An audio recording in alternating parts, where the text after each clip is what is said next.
All right, so the summary of what is Nageya right now in the Maimer, which is a Hey Tevis Maimer. Hang on, someone just joined.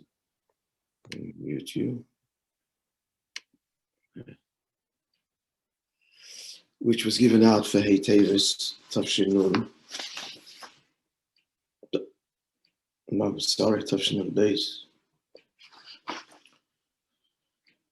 For Tafshin Nun Beis, and talks about Yosef, Vigash, this week's Parsha, of Yosef approaching Yehuda. The basic question of the Maimon was that the Haftarah, which always expresses a similar theme of the Parsha, so it talks about the Nevuah of Hashem to Yecheskel to take two branches, and one of them write Yehuda, and the other one write Yosef, representing the two kingdoms, two separate kingdoms, bring them together in your hand, and then become one. And Abdi Dovid, Nasi Lahem Lo'ilo, and then in the reunification of Klal Yisrael with this Seres Hashvatim, there'll be one, and who will be their king will be Dovid from Shevet Yehuda. So that's the style of the Maimer, is that here Yehuda is subordinate to Yosef, whereas in the Haftarah, Yosef is subordinate to Yehuda. Mashiach comes from Yehuda, and he was medayik from the Alter Rebbe that in the Alter Rebbe in Torah explaining Yehuda and Yosef, it talks about the mile of the Beis Hamikdash doimim over the Mishkan, doimim being malchus, and the Mishkan being made from higher forms of life, starting with Tzemeach and Chai. Only the floor was doimim. Is a reference to Zoh, and Yosef is Zoh, Mashbiach.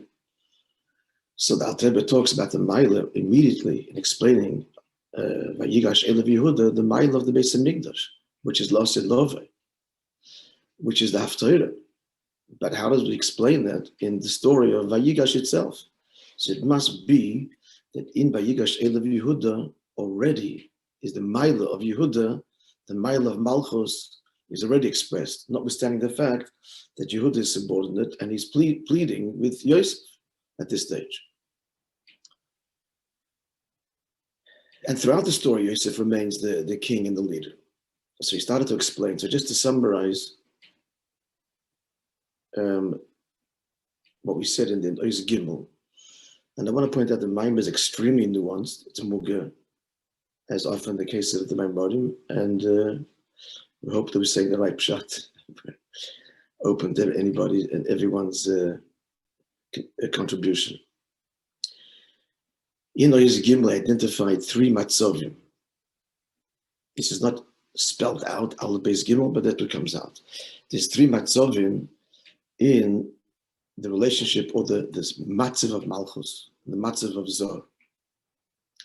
There's the matzav as Hashem created Ishtalshalus. That's pretty straightforward. So Zoh is higher than Malchus, and there's the whole hierarchy. There's Keser. We're talking about as follows. Keser as follows. Keser, Zoh, and Malchus. Keser being the Shoresh of Atzilus. So there is the matzav, where as it is created. Then there's the matzav of Hashpah, when Zoh is being mashpia in Malchus. This is over and above the natural state of the spheres.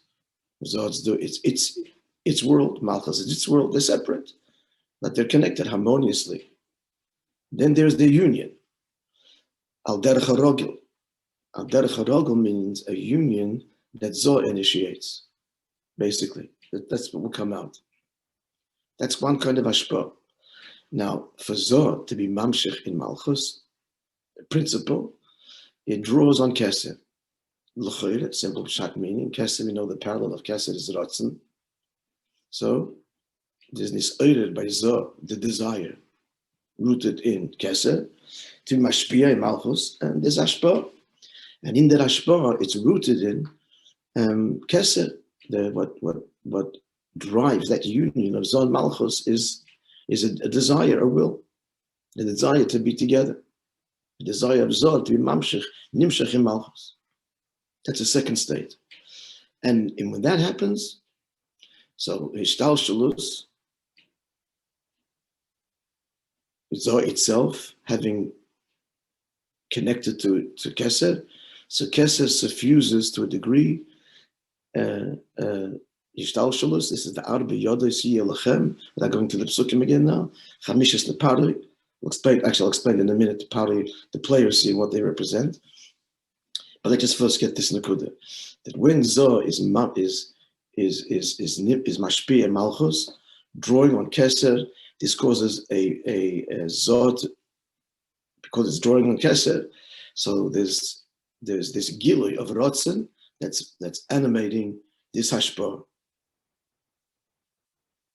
So the matzav of Zoh itself is begolui as a result of drawing on Keser. Words of the Maimer. Okay, use the oasis of Pari, which I'll tell you in a minute. Third matzav, this is the ultimate, is when the hashpah comes not just into Malchus, but because of Malchus. Malchus summons it forth, not Zoh's desire to be mashpia. But Malchus being me'orer, the hashpah. That's what's going on over here. Yehuda says to Yosef, he says these words. In order to be me'orer, he says, Ki kamoicha kipara. You are like Pare. So here's the players here. Yehuda is Malchus. Yosef is Zoh.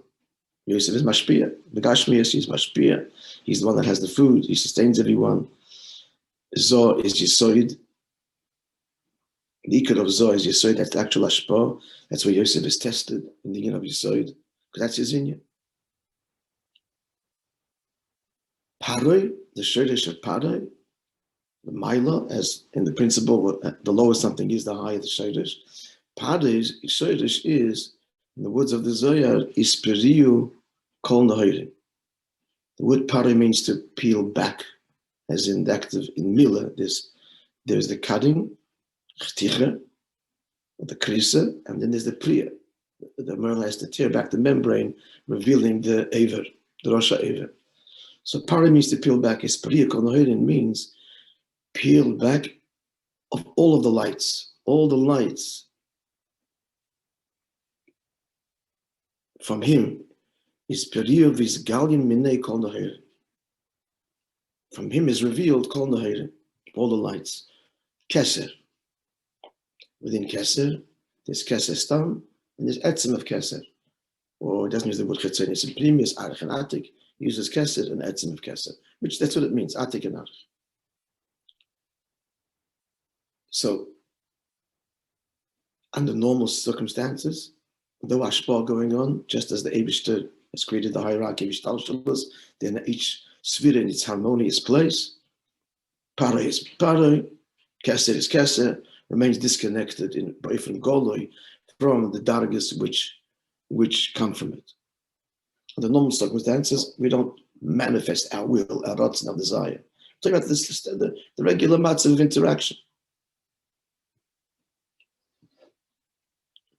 Then, when Zoh is nimshech, mamshech, is mashpia in malchus, this draws on Keser, and that explains that's isperiu menei. That's what the Zohar is talking about. Isperiu of isgali menei kol nahirin. First of all, kol nahirin means all the giloyim now. When the Ratzon is revealed, get a tremendous isgalus, because all nahirim means ishtalshalus, chachma, bina, all Zoh, everything gets a tremendous giloy as a result of Keser being revealed. Meire de gezach, not the ultimate. But this is again. So this is Yosef being nimshech in Yehuda, Zoh being nimshech in Malchus, because Zoh is nimshech, because he wants to be mashpia. He wants to be mashpia. Where does he get the koyach to be mashpia? Where does it come from? It's the rotzen, Keser. But here, Yosef Yehuda is saying, Bi Adoni, ki kamoicha keparoi. He starts off, Bi Adoni, please my master. So the Maimon is going to be masbir that Bi here Yehuda is being ma'ored hashpah. And here he says to him, right now you are ki kamoicha keparoi. You only like paroi. But the madrega, the etzem of keser remains removed. When you're just the mashpia, because you're the mashpia, you're talking drawing on the rotzen, and you're vitalizing ishtal shalus. But only like paroi. You still haven't drawn on the etzem of keser. The etzem of keser is bi adoni, is in me, my Lord. Malchus is mushrish in, as the Maimon will explain, Barichus, Malchus is mushrish in the etzem of keser. And when you mashpia in me, you won't just be like paroi, which means you're connecting to the external level of keser, but you will connect to the etzem of keser. You will gain far more when you're as a result of me being ba'ered hashpah. And this is what the Maimon is going to explain, ba'arichus gedola, and very nuanced. So I want you to look, please, at the last few. Did you know if we do this?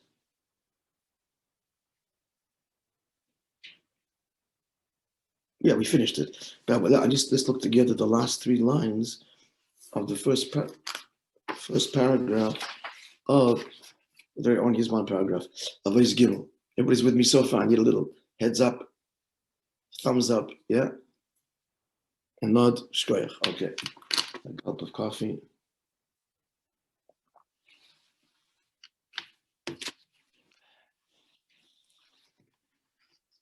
Sitting here, this is the Chabad house, the basement of the cornfields in Capitol Hill, Seattle. This is the little shul, which right now is not being used because of COVID. But there's a little shul here, very cozy, and then a separate entrance from the it's a basement. Rabbi, are you after sleeping or before sleeping? I am after sleeping. Okay. But I actually do hope to continue to sleep afterwards. Didn't sleep much in New York.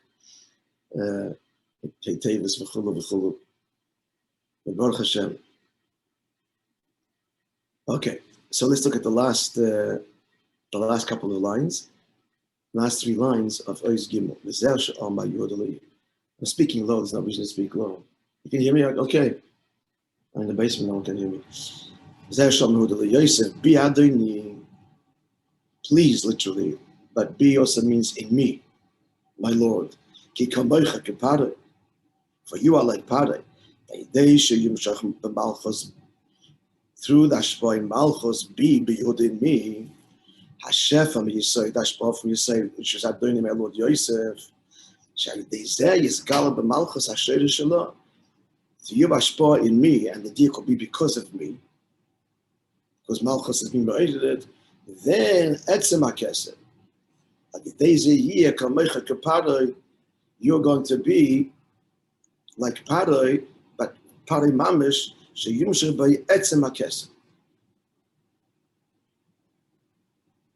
Okay, I kind of gave a diuk, which I don't think the Maimon said. I said that normally paroi, Yosef is only like paroi. Now it's going to be mamish paroi. No, he says the kamoicha paroi means the amshach etzem of paroi. So you're going to get the etzem of paroi. It means by kamoicha through you hashpah that I'm being ba'ered. Otherwise, he was appointed already secondary to paroi. That's only the chitzonius of keser. Okay, so the kamoicha is the etzem of paroi. Okay, I gave this over from Klali, but the next Dalit is going to be Masbid.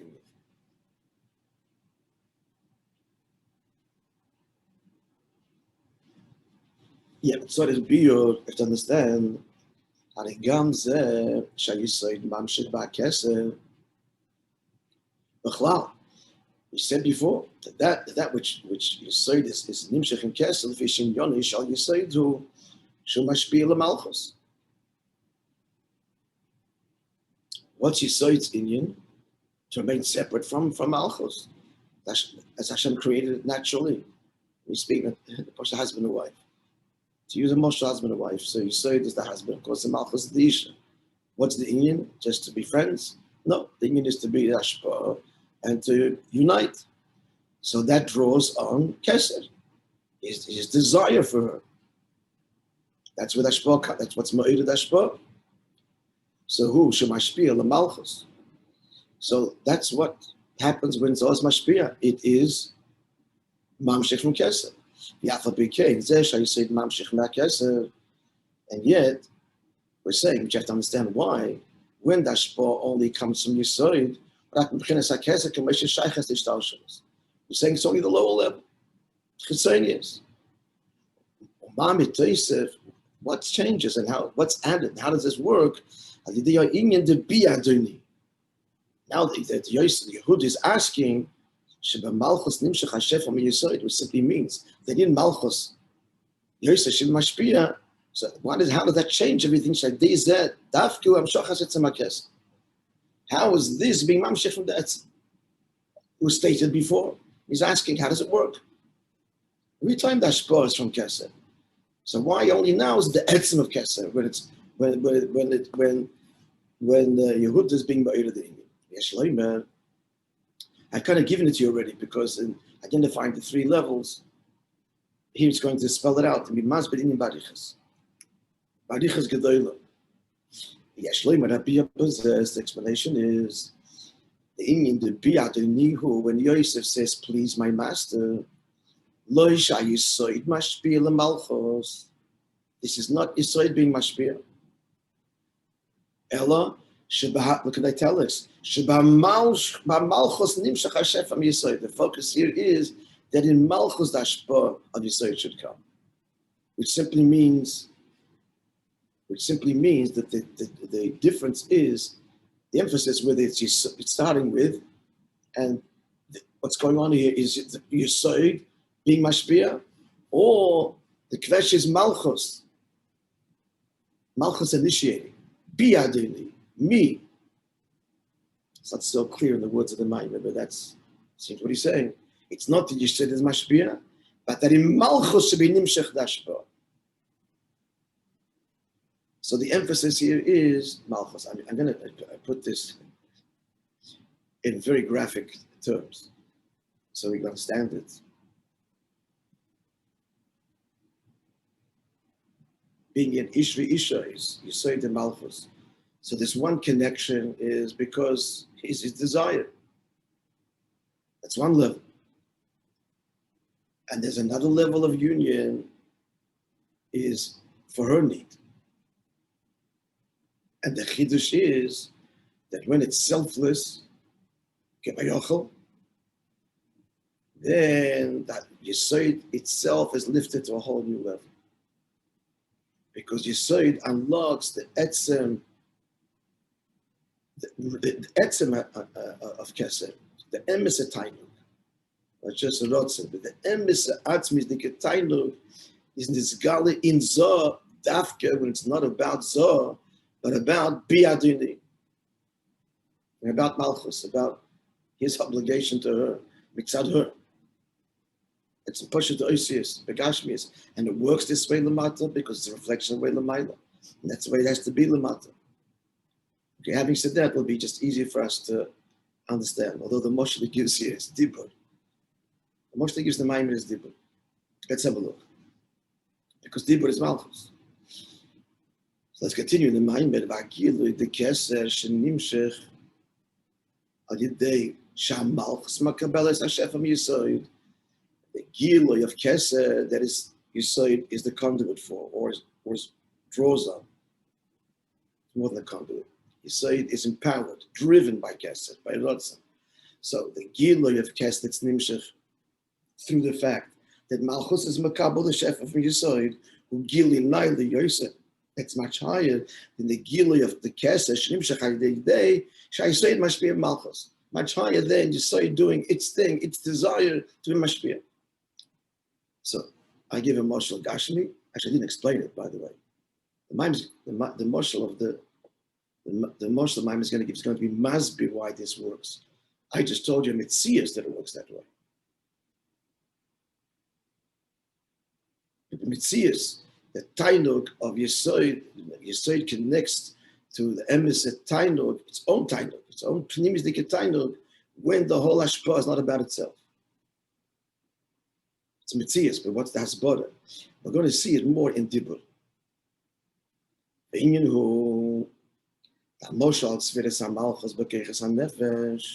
What is the parallel, the moshel of Malchus within a person himself? His speech. As we say every Friday night from Tikkun Yizayah, Malchus Peh. Pashtus, a king governs through speech, through words. And women, 10, the Gemara says, 10 kavim of speech were given to the world, we all know. 1 was given to man, and 9 to women, because that's the union of Malchus, is Dibur. So now we're going to explain, looking at Dibur, the two inyonim.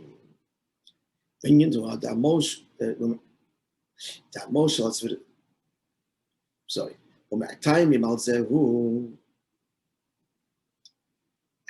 Of the reasons why what? Why Malchus, the parallel of Malchus is Dibur, is as follows.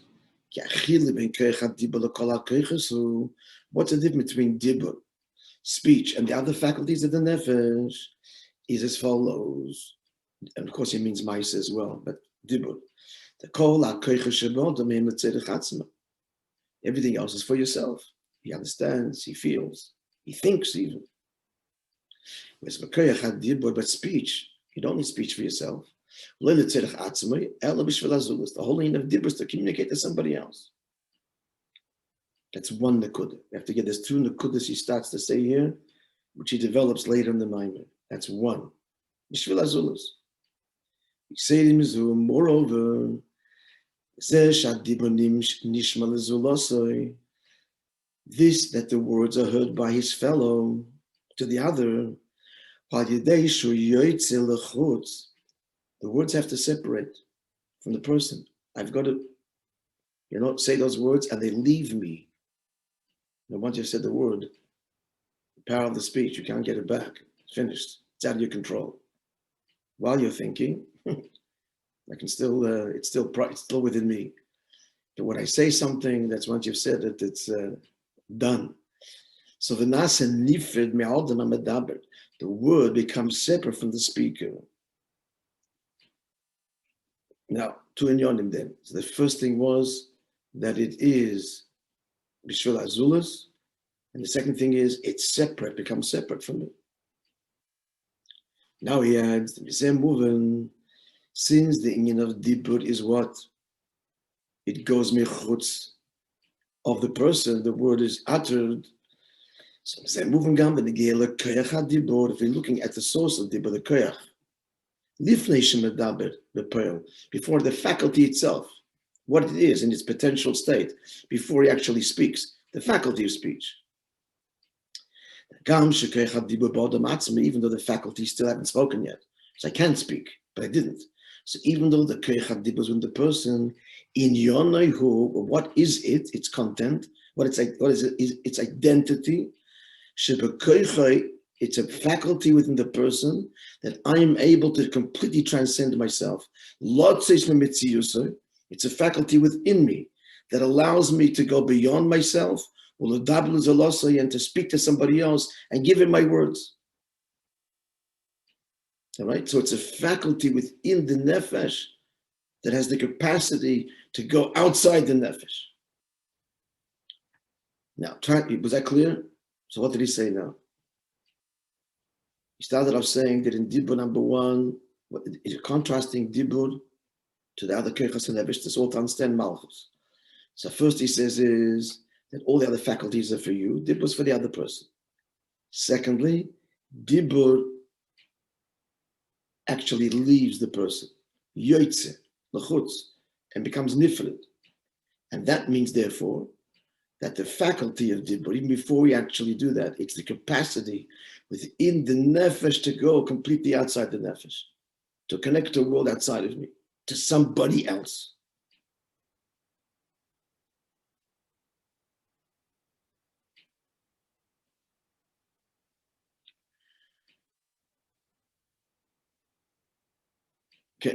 I'm just going to say over here, this has to be not a chiddush, but we need to think about this constantly, and it has to be said. The whole inyan of marriage, there's a deep error that many people make. Why do you marry? Because you're looking for fulfillment. You found love, you hope to have found love. So the emphasis is that's a complete fallacy. And marriage is the exact opposite. It's not about fulfillment. I'm talking now in terms of its mandate. In the end, paradoxically, it is, but as we'll see, you marry because you're commanded to. That's why you marry. And what's the need of marriage? What's the mandate? Go serve. It's not about you. It's about somebody else. It isn't about your fulfillment. It's about serving somebody else's need. That is the nakud of marriage. You don't marry to be fulfilled. You marry to get beyond yourself, to serve somebody else. The paradox is that in that, biadini, but it only happens when it's not about me. Consistently, we need to be reminded about that consistently. Marriage is an ongoing, it's a pull in Shechas. We spoke about this famous Rogatchover, the Rebbe speaks about it. It's a kinyan of sorts. It's not a kinyan that you've acquired something, you now own her. You never owned her. It's a constant pu'ula of connection. It's a pu'ula in Shechas. Every moment is Ariat Megadeshes, Li. And what is it about? It's about you going beyond, which is why it starts with you giving. Akol Panim, that's Malchus. Malchus is ma'ira, this inyan of Lot says to go outside of yourself. Okay, I have to be confusing what I just said now because I'm talking about the guy, Zoh. It's really Malchus that has this property. That's the point. Zoh learns this ability to go beyond itself by marrying Malchus. Somebody else. There's two ways to marry. One way to marry is because you're fulfilling me. Zoh likes to be mashpia, and I like this. I desire this. This the rotzen, and it's very desireful. That's selfish. That doesn't touch the etzem, and that's not the kavanah. The kavanah is that shpah. You're mashpia, but not because you like to mashpia and you're enjoying this, but because that's what Malchus is asking for, or needs, or wants. It's about Malchus. And that's a whole different ashpah that draws on the etzem, and that's going. Lot is going out of self. And this question, the ksubah, the inyan of the obligation for the owner is on her terms, not on his terms. It's his chiyuv that he has to fulfill. It's by invitation, not by right. Akopanim, so we said that the koyach hadibur, its whole identity, even before the person actually speaks, what is in yonai is to go out of self. Now Malchus, that's the parallel to Malchus.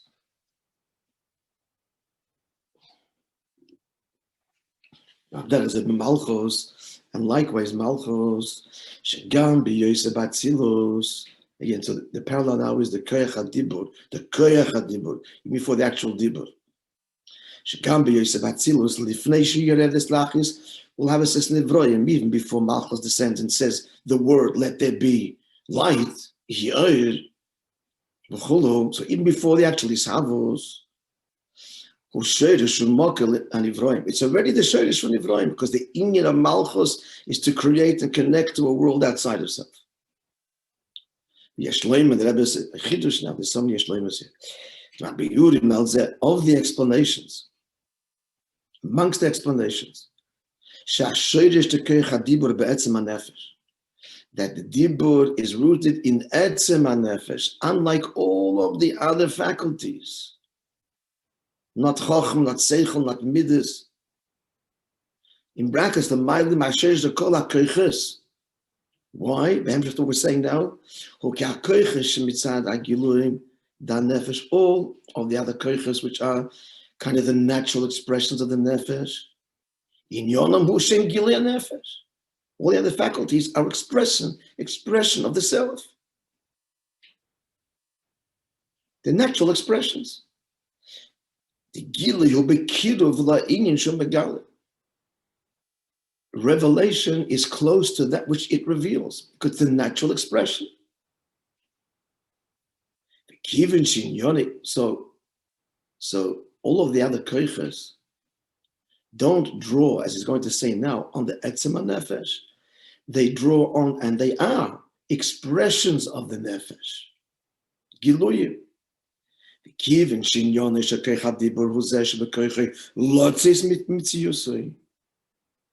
This is unnatural.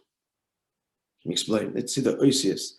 Since the words dibur is that I can go beyond self. The opposite of closeness, meaning to say me, gilu, expressing yourself. That's because dibur is rooted in the essence of the nefesh. It's not limited to self-expression, and I can do that which conceals me. Completely. Here's a word of mine, and I'm not there. You've taken my word, but that's my word that you've taken, but I'm not revealed there. What he's saying is like this: the nature of nature is gilui. The nature of nature is something expresses itself naturally, and it's bekiruv. Bekiruv means it's the expression that I'm expressing is close to me and expresses me and never leaves me. My feelings, me. But dibur is something that a human being can do. He gives a piece of himself, and he's not there. Begoli. The word is uttered, and you have the word. You've taken it. It's in your head. My word is in your head. And I've communicated to something outside of me completely, and it's now yours. This capacity to go totally beyond self is actually not natural. Nature is to self. I think, therefore I am.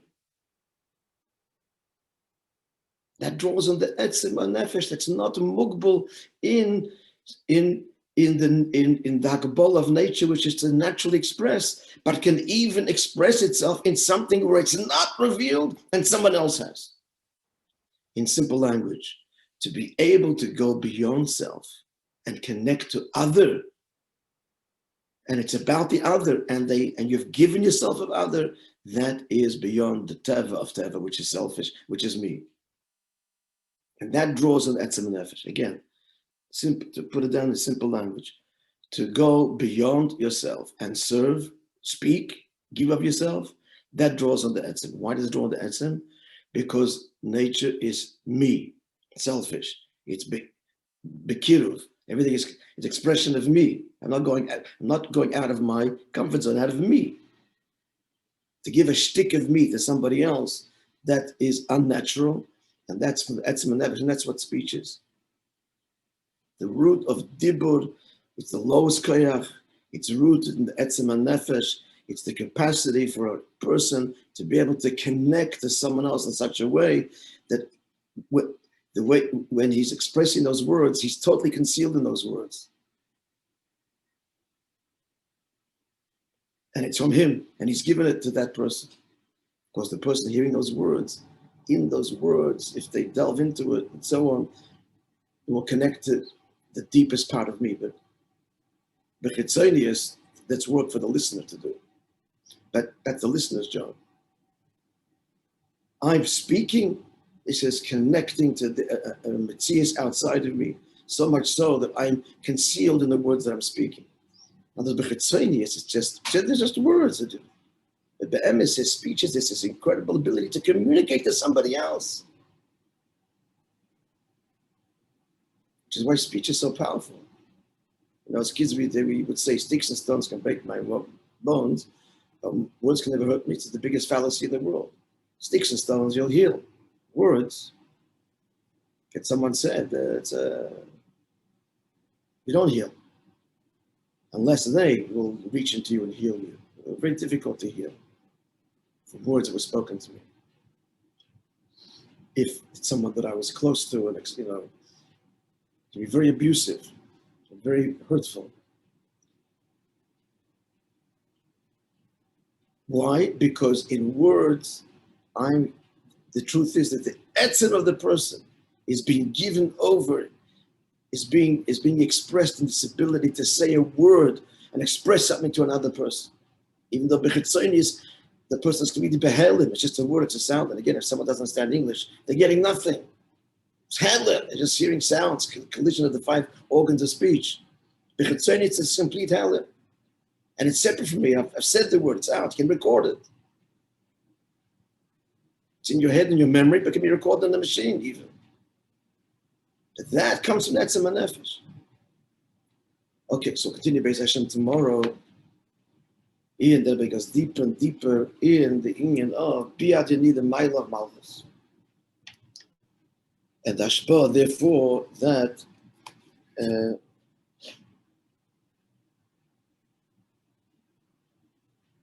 Zohar has dafke by being mashpia truly in Malchus, mitzad Malchus, Biyad Yoni. Okay.